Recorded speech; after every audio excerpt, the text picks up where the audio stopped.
when you're trying to reach out to guests, you don't have enough self belief. Like maybe it's because of any reason.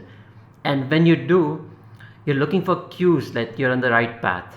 And if you're not, you kind of feel like this is not working, this is not working. And it takes a long time to build something meaningful. And I read that you have a 10-year rule, like if you're not in it for 10 years, you're not going to pursue that. Most people don't even have 10 years, like Most people most don't people have don't 10 have that minutes. framework of building something 10 years. So how do you get into that mindset? How do you get into that framework of giving something enough time to build? And how do you not get so anxious in every stage that you constantly look for validation that tells you that you're on the right path? I do look for validation. Just because I'm in it for 10 years doesn't mean I cover my eyes and only look up at the 10-year mark. You have to look for validation. You have to have your KPIs in your business. You have to see that things are growing in the right direction.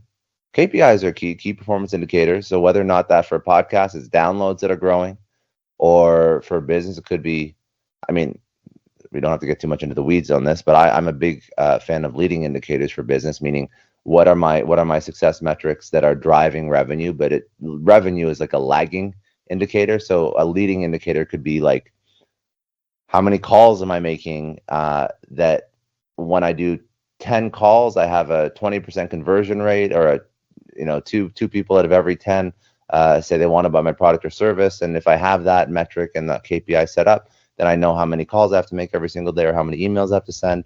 And now I figured out that, if I send 1,000 emails in a month, I get 20 sales. That's a 2%, not a 20%, but say I get 20 sales of every 1,000 emails I send, because my conversion rate's a little bit lower on email. Okay, so then if I figure out that I can close X amount of revenue for every 1,000 emails sent, then all I have to do at this point is start to scale out my sales team. Now, if I can't figure out that number yet, then that means I have to tweak the messaging, or tweak the marketing message, or tweak the cost, or maybe there's a feature, or maybe the product's not working well, whatever it is. But I mean, I'm always looking for validators of success.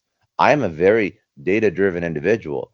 If things are going in the wrong direction, I have to figure out why. For a podcast, okay, so we're doing hour-long podcasts. They have like a 75% retention. So if I do a 3 hour, well, maybe we can test one 3 hour podcast, but still the retention's 75%. Now, if I do a 30 minute, the retention's almost 100%. So which direction do I want to go in?